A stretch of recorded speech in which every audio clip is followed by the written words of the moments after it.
Quote, as I sit here in a Russian prison, alone with my thoughts and without the protection of my wife, family, friends, Olympic jersey, or any accomplishments, I'm terrified I might be here forever.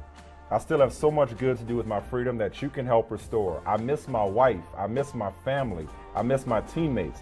I am grateful for whatever you can do at this moment to get me home. That's part of Brittney Griner's handwritten letter to President Joe Biden, which was delivered to the White House on Monday, July 4th. And with that, this is Real Talk, brought to you by Capital One.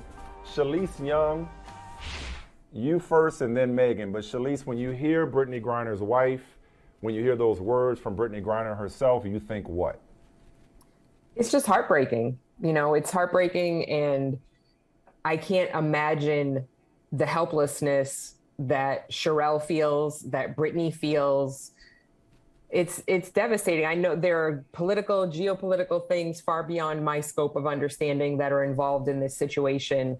But you know, it's, and also when you think about Brittney saying, I'm terrified I might be here for the rest of my life, that is not outside of the realm of possibility. That's not her being dramatic or, you know, being emotional.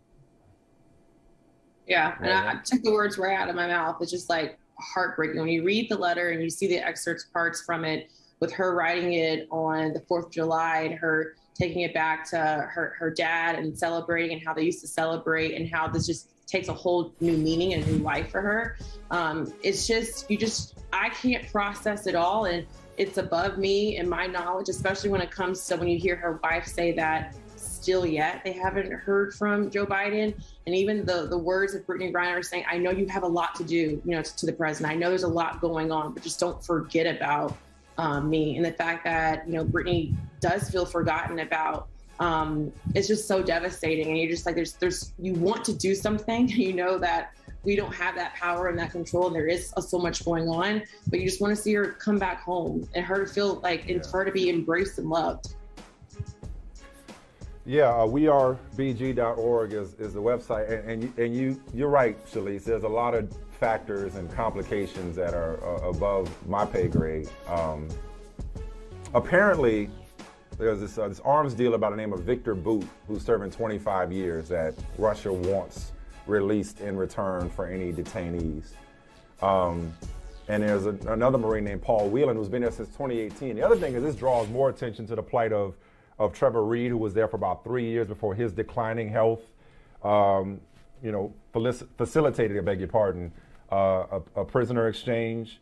Paul Whelan's been there since 2018. It highlights the other American detainees, not just in Russia, but overseas in general. And listen, let's be honest. Our closet is not without skeletons, if you will, or we are not above reproach when it comes to keeping people illegally or immorally or unethically as well. So this game of hostage diplomacy is very complicated. I also understand not wanting to incentivize other countries to hold Americans hostage for leverage, for political leverage. But having said all of that, understanding all of that, Cheryl Griner ain't trying to hear that. Brittney Griner ain't trying to hear that. These families and their loved ones don't want these excuses about why it's taking you so long. All the bureaucratic and diplomatic reasons why, after 138 days, Brittney Griner is in a cell that's too small for her, doesn't speak Russian, is suffering. And what version of Brittney Griner will her loved ones get back is the terrifying and heartbreaking part of this whole thing. Because they're going to go through a trial for at least 2 months, by all accounts. She's going to be found guilty and sentenced, because 1% of criminal defendants are acquitted. And come to find out, I didn't realize this till today, even acquittals can be reversed in Russia. Those can be appealed in Russia. So she's going to be sentenced. It's just, it feels like a matter of when, not if, the United States will be able to get around to negotiating. But that when feels like it's just so far away, when day by day, the Griners and their loved ones have to live with this. It's complicated, but what's the alternative? Letting her rot? No, you have to. I kind of feel helpless too. You have to hold out hope. I mean, her family and her teammates and those of us who support her as fans, and you have to hold out hope that it's going to happen. But let's not forget, this is an openly gay Black woman in a country that doesn't abide by either. The fact that there's all three of those things. She's openly gay, she's Black, and she's a woman. Those things are not celebrated in Russia. Any of those three things celebrated in Russia. And one of the things that it's, so disheartening when you go on Twitter and you see some of the people who are commenting about this situation and saying, well, she shouldn't have done what she did. Hold on a second. Maybe she did do what she did, but American police have been known to plant drugs on Black suspects. So do we really just going to give the Russian people a pass that maybe they didn't do something and it wasn't a setup from the beginning? Right. It's all draconian over there, and we're headed down the slippery slope of a lot of the same things here.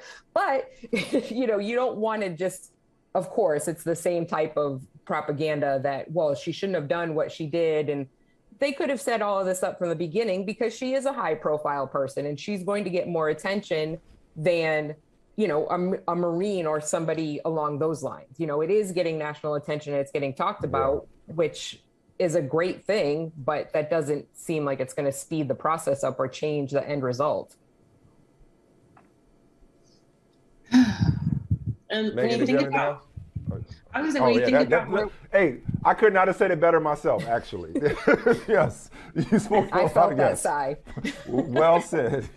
It's a deep sigh because we've been asking questions now, and we are BG still, and still use your voice, and so Brittney Griner's family can make sure that they know that we have not forgotten her and we are thinking of her, and we're trying to do what we can do. But for us, those that do feel helpless, what can fans, what can just American citizens do to help in this process, especially when you're not getting the phone calls? And I still don't quite understand why Shalise Manza has not gotten a phone call, or they have not heard from President Biden just yet. Or even gotten a phone call from the embassy on their anniversary. There was some sort of mix-up. Nobody was there to answer the phone at the embassy. I mean, all that's discouraging, and all that makes you feel less than valued. I mean, let's also not forget, she was over there in the first place playing for 4 times her salary that she makes here in the United States. It's just I would say Megan, follow her lead. Like, don't forget about her.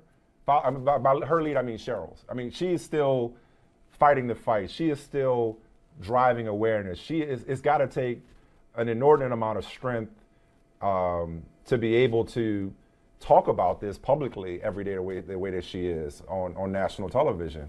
And so to continue just to cover the story, to apply pressure produces priority. So even though, President Biden has a lot on his plate right now, and she's, again, not the only wrongful detainee in Russia right now, and this is part of what Russia just does. And like I said earlier, it's complicated.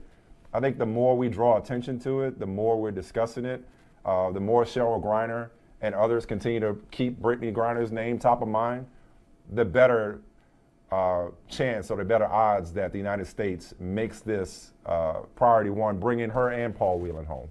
That's all I could really think of. Otherwise, it just feels like we're at the mercy of Russian politics, And she's just caught in the wrong place at the wrong time with what's going on with the Ukraine. That was Real Talk, brought to you by Capital One. What's in your wallet? Tell you what else, ladies. It also makes everything else feel real trivial. Hey, thanks for watching Brother from Another on YouTube. Make sure you hit subscribe before you leave, and be sure to watch us 3 to 5 p.m. Eastern Time on Peacock. Appreciate you.